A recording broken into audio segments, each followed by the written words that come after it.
Welcome to The Quad, CCB's sport podcast. I'm Simon Hill, Deputy Head at Christ College, and I'm delighted that you've joined us as we discuss all the latest sports news at the school.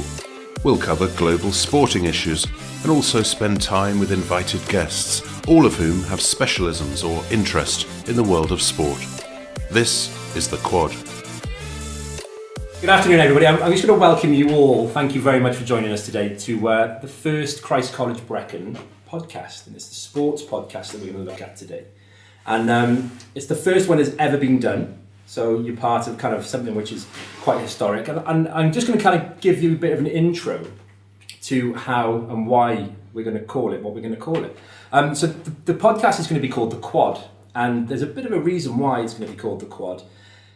Years ago at Christ College, there was a paper that was sold in Henry's for 10 pence every week about sports results and news that was happening in Christ College, and it was called The Quad. And therefore, when I kind of floated the idea about doing the podcast, some of the Old Breconians said it's a fantastic idea, and it actually kind of resonated with them that they used to get their news every week from The Quad. But hey, 21st century and all that, and we are now obviously getting our news totally different ways. And the idea popped into my head about making a podcast and keeping everybody up to speed, if you like, with what happens at Christ College. So firstly, what I'd like to do, I'm going to introduce you all. You don't have to say anything yet, but you're going to be the regular podcasting team. And then I might in a bit ask you a little bit to say a little bit about yourselves.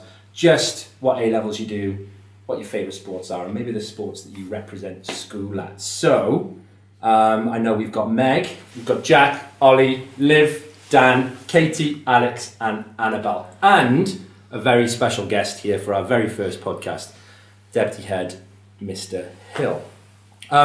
So, I don't know, guys, if you want to jump in. I'm not going to kind of introduce you specifically. So, first one to the mic, who are you? What A-levels do you? What are your favourite sports? And what kind of do you do at Christ College?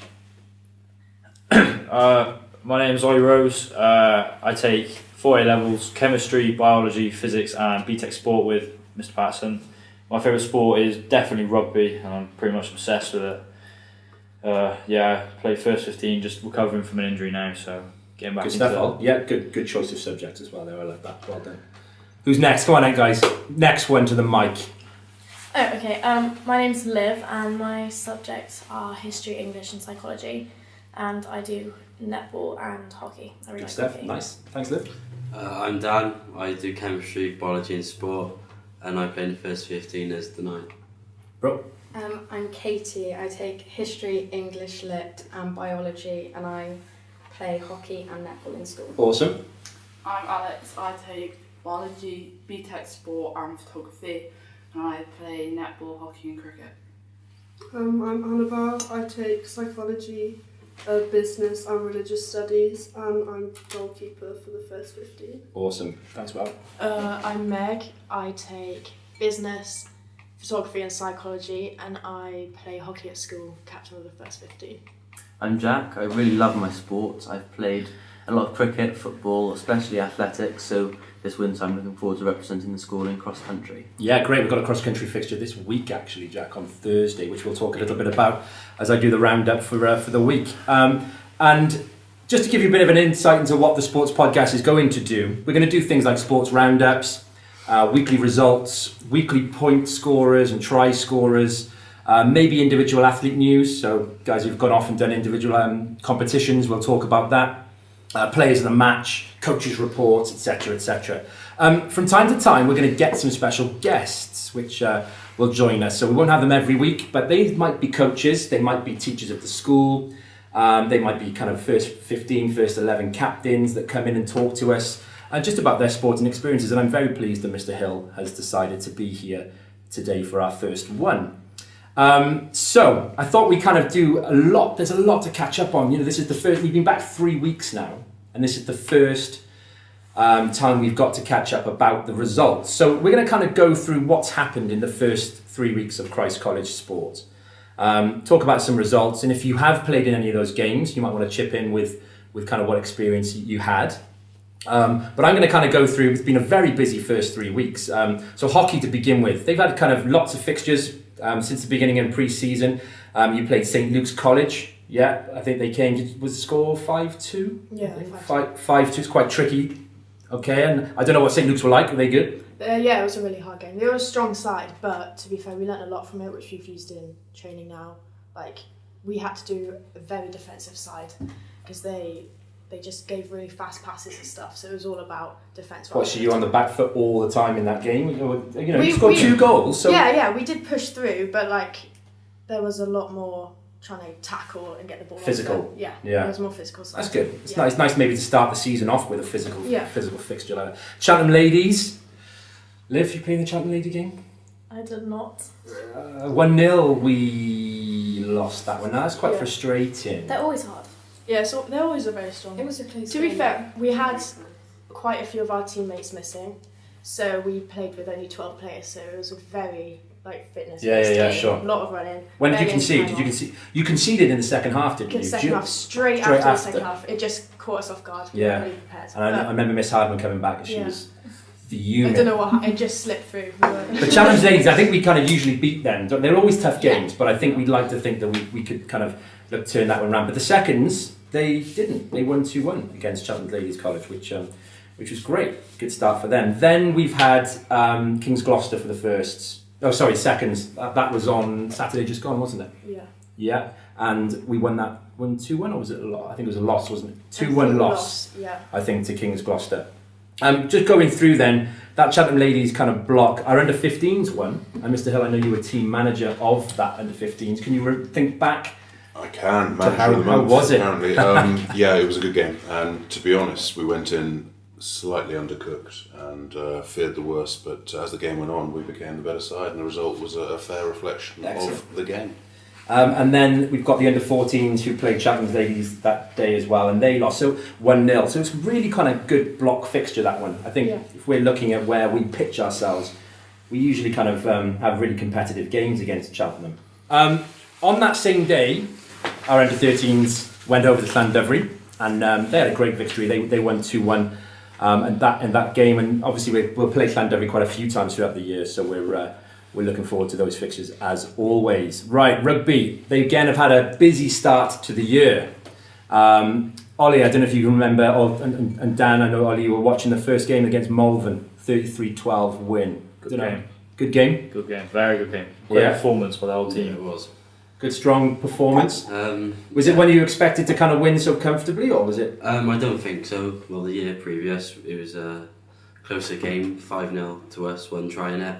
So, beating them this year, 33-12, it was quite a good improvement. Didn't have our strongest side out, I don't think. We had a couple of injuries, like Ollie here, and then Conker, plus it was our first game of the season, all a bit rusty, so it was quite nice to get a good one under the belt, really. Great for bonding the whole team together as well.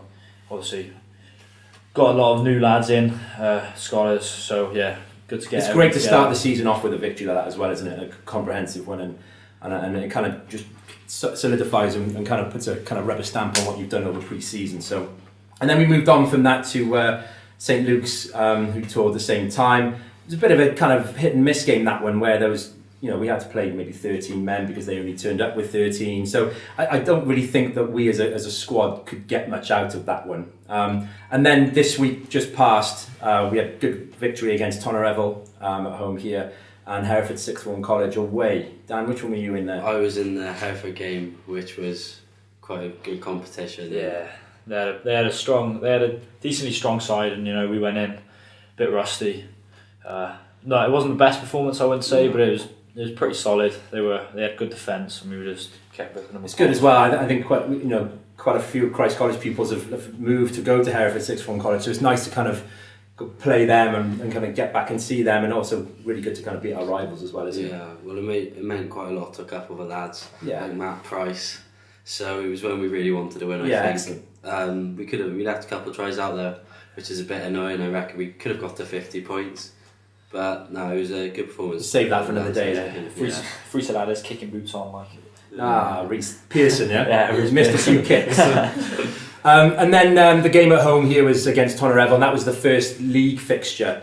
of the year, and that was quite a comprehensive win for the guys home here. I think they really kind of performed well there, and the scoreline suggests that.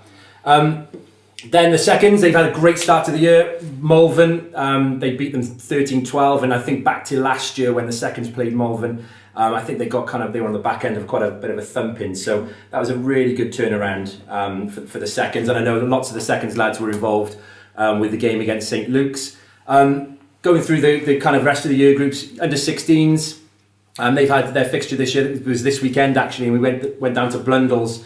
The under 16s played Blundell's and won 17-12. That was a really good result. Blundell's are a really big school, so for us to compete with them was great. Under 15s, they've had a tough start. They lost to Malvern 15-12, but just to kind of caveat that a little bit, last year they lost to Malvern by a lot more, so that was a really good kind of turnaround. And again, Blundell's, they battled hard, but they lost by about 30 points to Blundell's. Under 14s, they've lost to Malvern and Blundell's as well.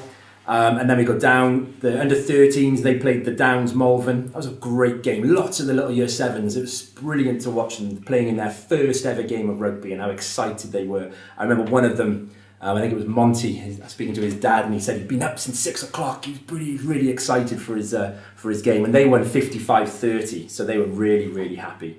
And then, so the great fixture against the Downs, and I think that kind of summarises the fixtures to date.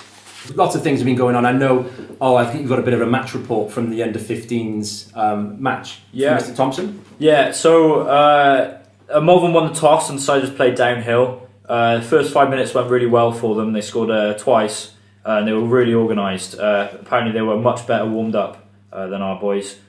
Then after that, the CCB were outscoring them in the second half.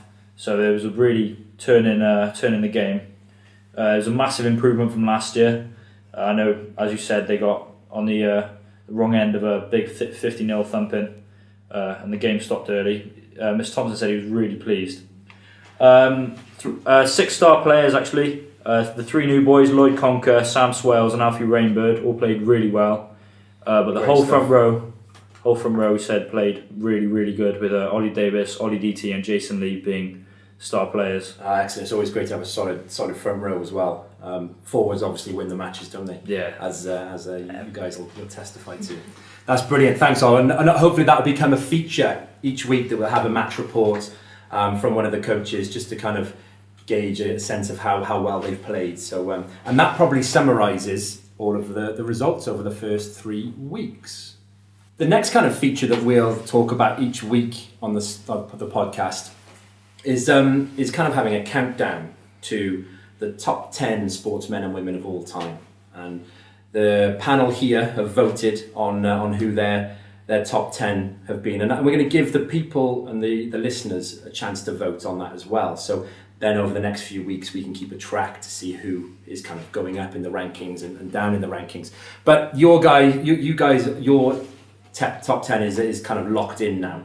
And we're going to count them down each week and go from 10 to 1 over the next 10 kind of podcasts. So coming in at number 10 of the all-time sportsmen and women was an athlete called Simone Biles. Does anybody know anything about Simone Biles? Gymnast. Very small. 4'9", and she is amazing athlete. She's from the United States. And she's quite possibly the best gymnast that has ever lived. And Mrs. Patterson loves her gymnastics, and she thinks that she is the best that has ever lived. And just to kind of give you a little bit of background about her, she's been doing gymnastics since the age of 6. She was adopted by her grandparents, and she has had the same coach since she was 8. And that's kind of unique in the world of sport, to have the same coach since you were 8 years old, as you've gone through your sport. And anybody got the same coaches that you had when you were really, really small? No. Pretty much, actually. Yeah, pretty much. Yeah. In what? Well, my club rugby coach, he stopped literally just now. But yeah, I've had him since I was 6 or 7. Yeah, it's still going. So it is quite unique though to have that person around. And she's obviously gone to Olympics and World Championships, and to have the same coach is rather unique. She was born in 1997, and she was a great little fact about her. At the Rio Olympics, she was the shortest athlete in the camp. She stands at just 4 feet 9 inches tall, and she was the shortest out of all 555 athletes. So she's 24. She's actually made lots of history. She's the first female gymnast to win 3 gold medals, all-round titles in a row. She's also the first black gymnast to become a world-around champion. She has copious amounts of Olympic gold medals. She at the Olympic Games in 2016 in Rio, she earned 5 medals, 4 of them which were gold and 1 which were bronze. And I think she's kind of really etched herself in the kind of world rankings, if you like, as top level sport athletes. She's got the most world medals out of any gymnast, most gold world medals as well at 19. She's really kind of racking them up. I think she kind of has that rightful place. I don't know what you guys think. Do you think she deserving to be in the top 10? Obviously, you guys have voted on it, so some of you do think that. But do you think kind of top 10? Do you think she should be higher? Do you think she should be lower? Do you think that's pretty excellent, to be the best gymnast of all time? I think it's important that a gymnast somewhere in there, in that top 10. Dan, you're smiling at me. Well, growing up, obviously watching the Olympics and all the other competitions, and I think as I've watched it growing up, she's always been there, and I obviously didn't realise at the time, but she's grown. I think that must be 10 years now she's been competing, and I think to be a great athlete you've got to be there for quite a while. So absolutely, you think about the amount of training she has to do, it must be ridiculous. Especially with a sport like gymnastics. Absolutely. It's so physical, a lot of determination, just perseverance to be on your own in the gym. In rugby you've got the camaraderie with the team, like in football, but definitely gymnastics, it must be a real. Imagine thinking struggle. about the mental struggles as well that you go through in gymnastics as well. It must be a really kind of mentally tough sport. To be best ever lived gymnast, I think that's quite an achievement. Yeah, it's quite exciting. It is impressive, isn't it? And it really is exciting. I think she definitely deserves a place in the top 10, and well done for voting her in there. Good stuff, everybody. Right. Next part is very exciting. I'm going to hand over to Jack actually, because Jack's prepared a few questions for our special guest today, Mr. Hill. And he's smiling nicely next to me, and I know he's excited for this part. So I'm going to hand over to Jack, and everybody else feel free to fire some questions in if you want. Yes, I think it'd be really interesting to just learn a bit more about your sport. We know you love your sport. I think personally, I'd really like to know, who was your sporting idol growing up? Favourite sportsman or woman? Gosh, growing up, thanks for having me. First of all, really nice to be here. Growing up, cricket was my thing. Ian Botham, therefore, would have been at the top of the table for that. A hero in many ways. And who's Ian Botham, Mr. Hill? Sorry. Who is he? Ian Botham, England all-rounder for a while. He was the leading wicket taker for England. He retired in 1992, so a little way Some back. of our younger listeners actually might know another Botham. Dan, do you know another Botham who's actually related to Ian Botham? James Botham. Yeah, I didn't know that. Absolutely, yeah. He plays for Cardiff. It's his grandson. Oh. I think it's his grandson, not his. So that's right. No, his grandson. His grandson. His son played for Hampshire Sevens cricket. And he also played Liam rugby Botham for Cardiff as well. Rugby. Yeah, absolutely. James Botham's very, very good player. Yeah, so that's Ian Botham's grandson. Sporting dynasty. But cricket was my thing, and I just still love cricket, but obviously don't play anymore. But always looked up to someone like that, and was lucky enough to see him play quite a few times. In terms of CCB, what's your proudest memory of sporting Christ College? What's that one moment where you thought, you know what, that was really special, you really enjoyed seeing the team do well? Yeah, there's a few. Well, I love seeing all the teams do well, even this term, reflecting on the results that we've just heard. Fantastic memories, individual performances. I start at the bottom, actually. I enjoy the house matches. Surprisingly important to even us teachers, and I don't care, ultimately, which house wins. Why would I?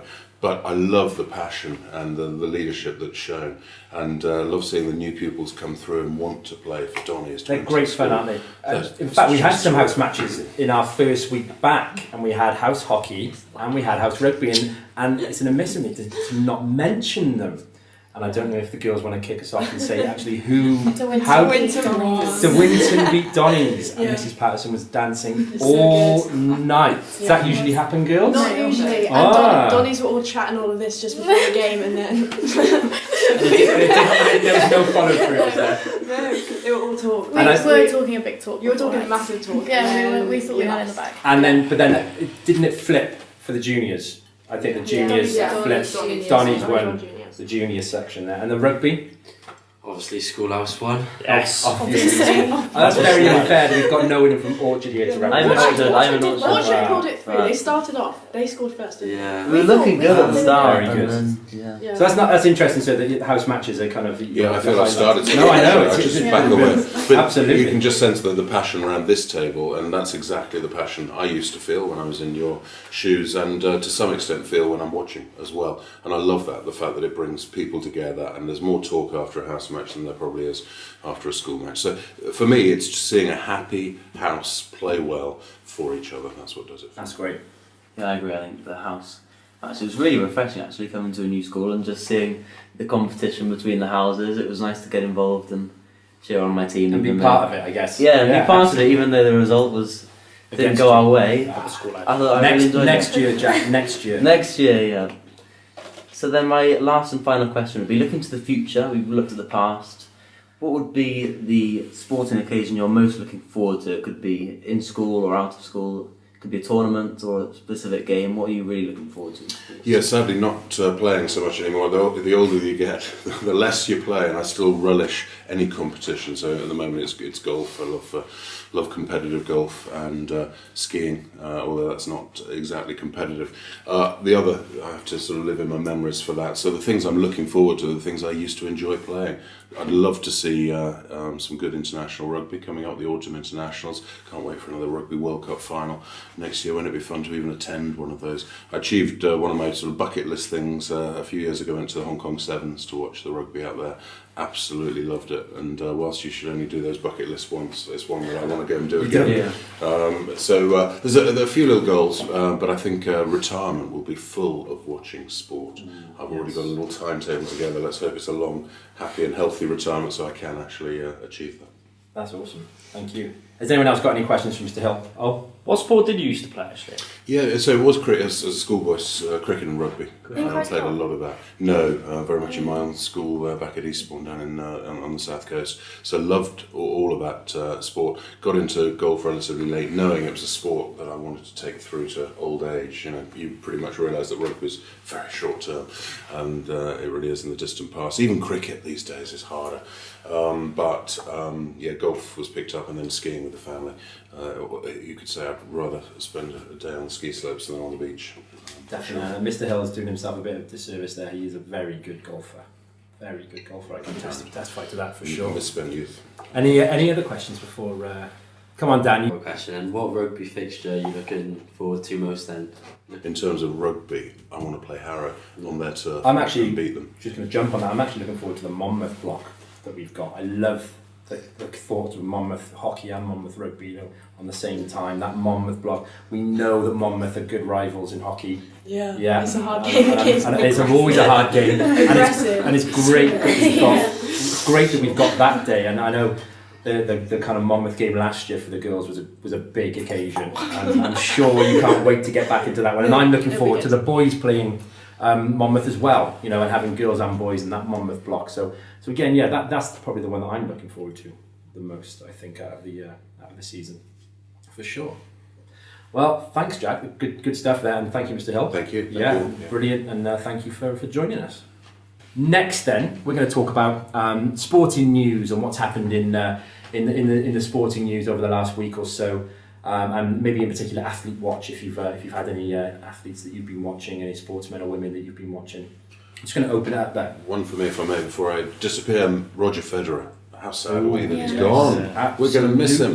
Legend of the game. Absolutely. Did you see it? Very emotional, wasn't it? I saw a great photo of them they were all in their tucks. I think it was Andy Murray, Djokovic, Nadal and Federer, and God, they looked old, but you just think, wow, these are legends of the game, like grown up watching these guys for it seems like ages, and you guys definitely will have, wouldn't you? And they were around when I was kind of watching and loving sport when I was younger, so what a legend. Serena Williams as well. Oh, of course, yeah, absolutely. So, two idols Yeah. of the game. She's been doing it for ages. She's most successful, and I'm pretty sure that when we do our kind of top 10 athletes, I reckon Serena Williams is going to come in on that list somewhere. I'm sure she will. But yeah, Roger Federer, well done, sir. That's a great kind of one to throw in. Anybody else? Anyone else got anything about Athlete Watch or sport that's been going on? Well, this weekend there was a really controversial case which re-sparked a debate in the cricketing community, and that was the Indian Mankad controversy. So there was a controversial run-out in the England Women's One-Day International versus India, and England were on the verge of an unlikely victory when Indian bowler Deepti Sharma ran out Charlie Dean, who was out of her ground at the non-striker's end. The English team were ultimately bowled out for 153 as India took the game win to confirm their series victory. Jack, do you want to explain what actually happened? Yeah. To kind of and why the controversy is, and you're right, it's massively controversial. So, essentially, in cricket, there's a lot of sportsmanship. It focuses on fair play, and the Mankad controversy is where it originated through an Indian player called Vinu Mankad, and he stumped the opposing batsman who was at the non-striker's end and was out of their ground and didn't anticipate being stumped, so was out of his grounds. And it was controversial because although it's not essentially cheating, a lot of people have criticised it. They've said, it's not in the spirit of sport, it's not the way you're supposed to win. So it's kind of like when they walk out of their crease. Yeah, so they walk out of their crease and try and sneak a few yards. Yeah, they sneak a few yards to get some quick runs, and then ultimately they pay the price and get stumped. And there's a lot of opposing beliefs about this. I know Dan thinks, he's taking not sure. Dan might think it's not fair. It's fair. He thinks, Yeah, I think it's fair. It's rules are the rules. What if you're out of your zone or your crease in cricket? They play to the game and it's quick thinking, and obviously they didn't do well and they won the game. So, Mr. Hill, do you remember the first incident that happened when it was the Mankad? That's the kind of first player that I can picture it. I saw it on TV, and what should happen? Should they give them a warning? Should they tell them that you're out of your crease, or what's the kind of protocol? That's right, absolutely. You're supposed to alert the umpire. The umpire gives the batsman a warning or batswoman a warning, and then you go from there. Apparently, the Indians say that there was warnings given during that. The English team are denying that. Ultimately, India won, England lost. Yeah. But I'm with Dan. I think if you're going to step out of your ground, when you're in your ground, you're safe. When you're not, you're not. You know the rule. I think I've got to stick that. The rules are the rules, aren't they? If you step out of the line, you're trying to get an advantage, aren't you? And if you're trying to get an advantage over your opponent, and your opponent takes exception to that, then you're out. And I would definitely say that. In comparison with other sports, I think, to be fair, in football and rugby, if you try and take advantage of the rules and push those boundaries, if you get caught out, you get caught out. I think the only opposing argument would be with cricket being a sport around respect and fair play. I think maybe cricket purists might argue, our sport is, the foundations of our sport lie in fair play and respect and sportsmanlike conduct, so they'd say potentially you shouldn't be. Yeah, and maybe they should have gone through and made it clear. Yeah, that if you do that again, you might kind of run the risk. The batswoman, she was really distraught upon the original decision, but she shook hands with the opposition, and I think the fallout is playing out in the news now, isn't it? And I think it's kind of Piers Morgan, he's leading the charge on Twitter. He's not happy at all. He's very kind of vocal about it, isn't he? Yeah. I think he's got an opinion about everything. Has anybody else got Athlete Watch or anything they've noticed in the news this week about sport? Yeah, big week in the Gallagher Premiership this week. Yep. Lots of big close games, especially the Saracens Gloucester game and the Exeter Harlequins game. The Exeter Harlequins game going right down to the death with an 81st minute try by Christ Chuzinza to make it Welsh player, let's just say Welsh player. Well, Welsh player, very, very good. Yes. And actually in the Saracens game with a last minute last minute penalty. Yeah. Last minute conversion by Owen Farrell to make it 41-39. But yeah, very tight games. Yeah, big and a great win yesterday for Dragons over Munster as well. So we must remember the Welsh regions as well. And then Dragons, they've had a bit of a tough ride over the last, I think it was their first home victory for over a year. So they've had a tough ride, and to beat a Munster side who lost to Cardiff Blues or Cardiff Rugby the 2 weeks before. It's not been a good start for Munster, but a good start for the Dragons. And I thought we'd be talking about Reece Zammit dating Emma Raducanu. That's obviously, gossip. maybe that's for another one. Gossip for sure. Anybody else got anything they think, what's happened in the news this week? We could talk lots of different things about Wales getting relegated from their group in the football, but also England also getting relegated from their group as well, and that's going to give them a tough ride in the European qualification stages. Has anybody else noticed, or any athletes in particular? I'd have to say Henry Arundel's try against who was it against in the game yesterday? His acceleration against Bristol Bears, it was absolutely mental. Yeah, acceleration was ridiculous. 80-metre try to run the whole field. Yeah, absolutely. Yeah. And we should really mention as well rugby league, and I know it often gets forgotten actually. St Helens have won the Challenge Cup for the fourth time in a row, which has made history, which is very difficult to win trophies, as I'm sure you're aware, and to win that 4 years in a row is a massive achievement. So that'll become a bit of a feature each week. We'll kind of review things that have gone on in the world of sport, and we'll kind of ask for your opinions on those. So I look forward to those next week as well. Okay, and lastly, we're just going to kind of do a quick review about what's happening in Christ College over the next week. So what sport's going to be happening. Anything you're looking forward to in particular out of these fixtures. So next week's sports review, we have under 16 and under 13 netball tournament. We've got badminton fixture versus Loughton. The girls' first 11 play Pates Grammar, which is going to be a great fixture, one that hasn't happened for a while. Then we've got under 13s and under 12s hockey playing Catherine Lady Berkeley, which is going to be a great kind of set of fixtures. The rugby blocks, we've got firsts playing Ellesmere College and Basleg, and then the under 14s and 13s and 12s play a block fixture against Loughton. There's a netball tournament for the under 18s and under 14s next week, and on the Saturday we've got a really big hockey block versus Malvern St James, and a big rugby block from Mount Kelly, who are making the trip up for a weekend, which is a long way for them to come, but we're looking forward to receiving them. Where is Mount Kelly? In Devon. Devon.